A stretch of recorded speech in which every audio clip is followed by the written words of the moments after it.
Bago natin simulan ang kwentong ito, shoutout ko muna yung mga bagong warrior members ko na sina Monique Banalesias, Lendon Francisco, at sa mga nag-renew ng badge na sina Vanessa G. Channel, subscribe kayo dyan, Steven Mark Fuentes, Bonsky Magkumot Crucilio, Danny Siniel, Wendell Lazena, Raf Staff, Ate Almira Ruiz, at magbibigay pugay lamang ako sa aking bagong king member na si RJ Napoles.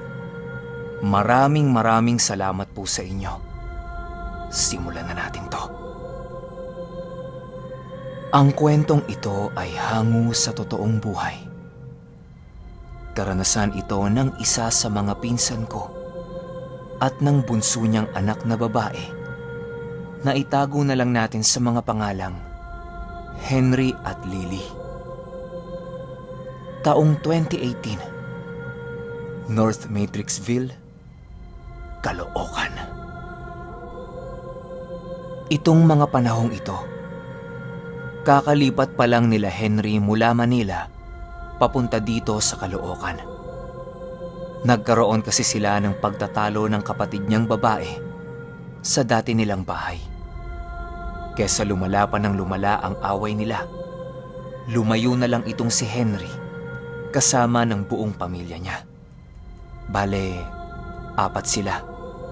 Siya, asawa niya, panganay na anak na lalaki, at bunsong anak na babae. Tumira sila sa pamilya ng asawa niyang babae. Ito ang pansamantalang kumupkup sa kanila habang naghahanap siya ng bahay na malilipatan nilang mag-anak. Nung mga unang linggo nilang pagtira dito, maayos naman. Nakakakain sila ng maayos, nakakatulog ng maayos, at saka may mga kalaro yung mga anak nila sa tapat ng bahay nila. Ang kaso lang, sa pagtagal ng pagtira nila dito, merong napapansin itong si Henry kay Lily na medyo kakaiba. Hindi na kasi ito madalas lumabas ng bahay. Hindi tulad nung mga naunang linggo nila. Kung kailan naman dumami na yung kaibigan niya, at saka pa siya hindi naglalalabas. Pansin niya dito na palagi lang itong nasa sala ng bahay at merong mga kinakausap. Hindi na lang niya pinansin. Baka yung mga laruan lang yung kinakausap. 'Di ba? Normal naman sa mga bata na kinakausap yung mga laruan nila. Lalo pa mga Barbie, teddy bear, 'di ba? Kaya ang akala ni Henry, normal lang 'yon. Nga pala, si Lily, mga nasa 3 o 4 na taong gulang pa lang nito. Isang gabi, habang naghuhugas ng plato itong si Henry, bigla na lang tumakbo papalapit sa kanya si Lily. Tapos nagtatago ito sa likod ng hita niya habang naiiyak-iyak. Tanong ni Henry dito, "Bakit? Ano yun?" Nanginginig na tanong sa kanya ng anak niya. "Pa, sino yun?" Napatingin si Henry sa sala nila. Wala naman siyang nakikitang tao. Tanong niya ulit dito, "Ha? Sino? Nasaan?" Sagot ni Lily, "Ayun pa oh, yung babae. Kinukurot kasi ako eh." Biglang nanlamig ang buong katawan ni Henry sa narinig niya. Ang sabi nito kay Lily para hindi matakot, wala yan anak. Si ano yan eh. Kaibigan niya ni nanay." Nung mga oras na yon, silang dalawa lang ni Lily yung nasa bahay. Kinarga na lang niya yung anak niya habang naghuhugas siya ng plato. Nung oras na ng tulugan, nag-uusap silang mag-asawa. Nabanggit ni Henry sa asawa niya yung nangyari sa sala. Ayon sa asawa ni Henry, matagal na palang may nagpapakitang babae sa sala nila. Nung bata pa siya, nakikita niya rin yon. Tapos sinasaktan din siya. Kwento-kwento noon sa kanila. Dating tapunan ng patay yung tinatayuan ng bahay nila.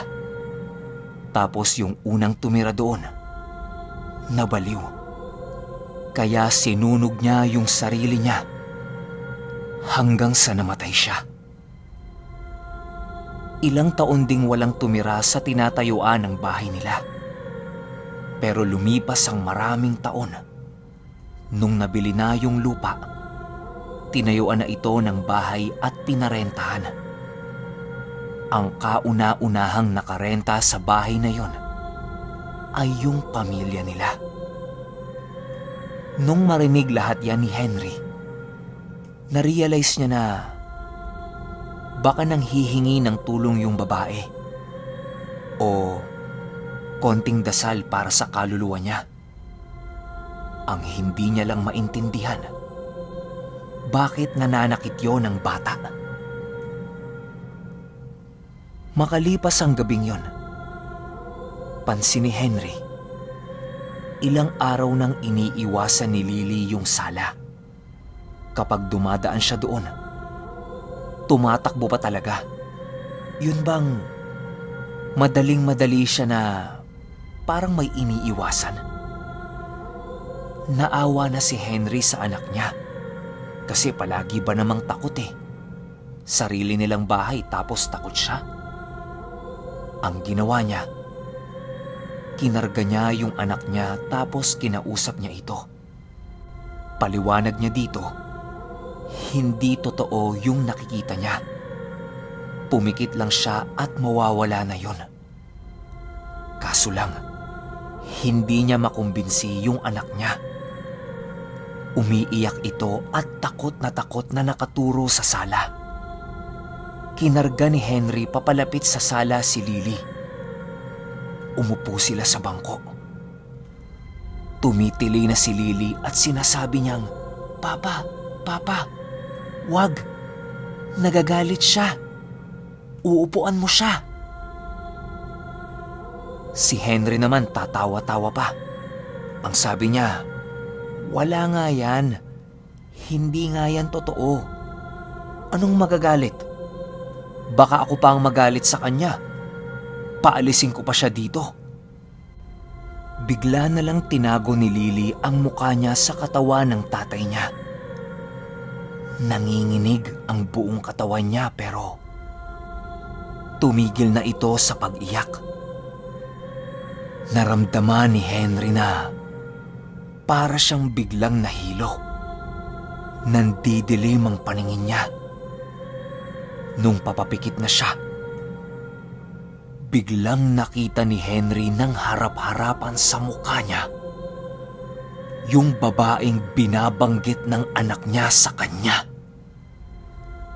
Nakatapat ang mukha nito sa mukha niya habang idinidiin nito ang noo niya sa noo ni Henry.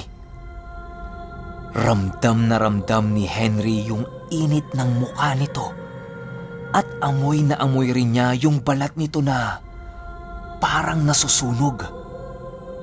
Bumuka ang bibig nun. Naglabas ng usok at naramdaman niya ding nasinghot niya ang lahat ng usok na nilabas nun. Malapit na siyang himatayin nang bigla itong sumigaw ng, "Umalis ka sa upuan ko!" Matapos sumigaw niyan, tumili ito ng napakalakas. Halos mabasag yung pandinig niya nung narinig niya yon. Napabalikwas si Henry. Pagising niya, napakadilim sa buong sala. Tapos wala si Lily sa tabi niya. Ang tanging may ilaw lang nun ay yung sa may bandang CR. Nakatitig lang si Henry sa lugar na merong ilaw. Nang unti-unting may namuong figura dito ng tao. Panayang patay sindi nung nag-iisang ilaw. Gada mamamatay yun at bubukas. Papalapit naman ang papalapit sa kanya yung figura. Sigaw siya ng sigaw pero may kung anong nakatakip sa bunganga niya. Parang balat niyang magkadikit. Nung nadikitan na siya nung figura, naging malinaw na sa paningin niya kung sino yun. Yun pa rin, yung babaeng sunog ang balat. Hubot-hubad yun. Nakabuka ang kamay at akmang yayakapin siya. Paglapat na paglapat ng balat nun sa balat ni Henry, nakakasulasok yung pakiramdam. Dahil bawat sugat at langib nito sa katawan, ramdam na ramdam ni Henry. Hinawakan nun ang ulo niya at paulit-ulit siyang sinasabunutan. Bumulong pa yon sa kanya ng "Alis!" Pagbulong nung babae niyan, muli na namang bumalikwas si Henry sa higaan niya. Pero sa pagkakataong ito, nakita niyang nakadagan sa kanya si Lily at inuumpog-umpog yung ulo niya sa unan habang umiiyak ito. Nung bumalik na siya sa ulirat niya, kinarga niya si Lily at tumakbo sila paakyat sa itaas. Ilang minuto silang nagkulong doon. Takot na takot sila. Maya-maya pa, bumukas yung pintuan ng kwarto. Nagulat silang magtatay. Pagtingin nila, yung asawa pala ni Henry. Kinuwento niya lahat ng naranasan niya sa sala nung gabing yun. Sa takot nilang mag-asawa, hindi na sila nagdalawang isip na ipabless ulit yung bahay. Awa naman ng Diyos, naging mapayapa na ang pagtira nila doon. Naging ugali na din nilang magtirik ng kandila sa altar kapag sasapit ang hapon. Tapos si Lily naman, bumalik na yung pagiging masigla at masiyahin. Nakakatambay na ulit ito sa sala habang may mga kinakalaro siya. Ilang taon ang lumipas. Tuluyan na silang lumipat ng tirahan. Pero magmula noon, tumatak na kay Henry yung tanong sa kanya noon ni Lily na, "Pa, sino yun?"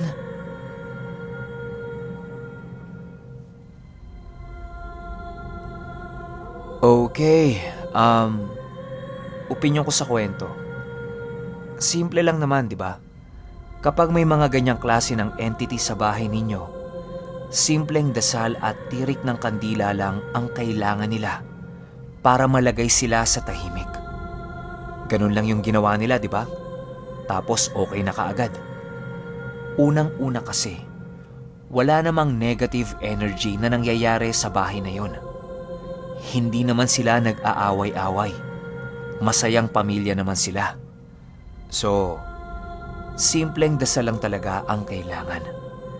Kaya kapag nararanasan nyo yan sa bahay ninyo, dasal, ipabless, at kausapin nyo sila para tumigil na kung ano man yung ginagawa nilang pamemerwisyo sa inyo.